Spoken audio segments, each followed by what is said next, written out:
When I speak to a group of leaders, I often start with a question along the lines of, do you have more potential than you are using? And I see most hands go up. Usually when I ask the next question, all the hands go up. Do you know anyone that has more potential than they're using? And then I ask, what do you think gets in the way of people achieving their potential? I get a variety of answers, but typically each can be tied to one or more of our habits, attitudes, beliefs, and expectations. These represent how we think as an individual or collectively as a team or organization. Let me share a story that highlights how habits, attitudes, beliefs, and expectations act as barriers to accomplishing the things that we want. Recently, I was talking to a friend. She commented that she frequently makes soup for herself and asked whether I did the same. I replied that I would like to, but currently don't. Well, why don't you? She said. I always eat soup from a can. I grew up eating soup from a can. I would like to make chicken soup, but I can't, I said. We never cook a whole chicken. We always cook boneless chicken breasts. Well, she replied, you can probably buy bones from the butcher if you need to. In my case, my barriers were habits.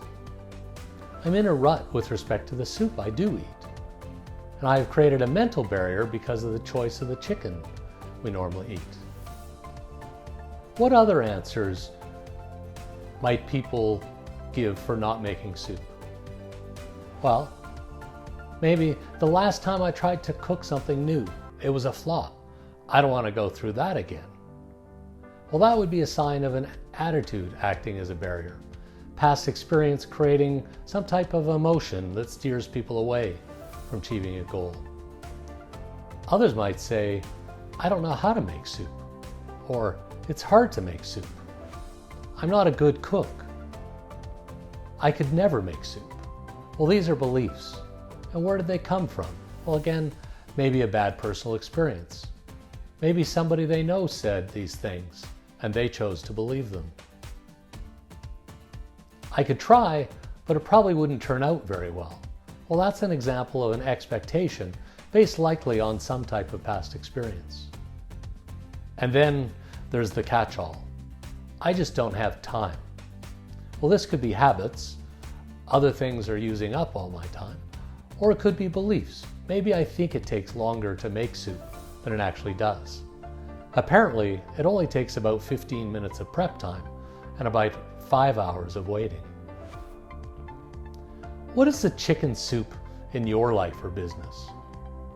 What are the things that you never do or always do that get in the way of accomplishing your goals?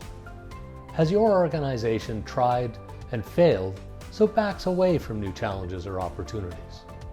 Do you doubt your team's ability to achieve? Maybe they doubt themselves.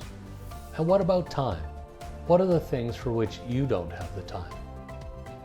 Please DM me to learn more about how, if we change the way we think, we can progress towards achieving our full potential.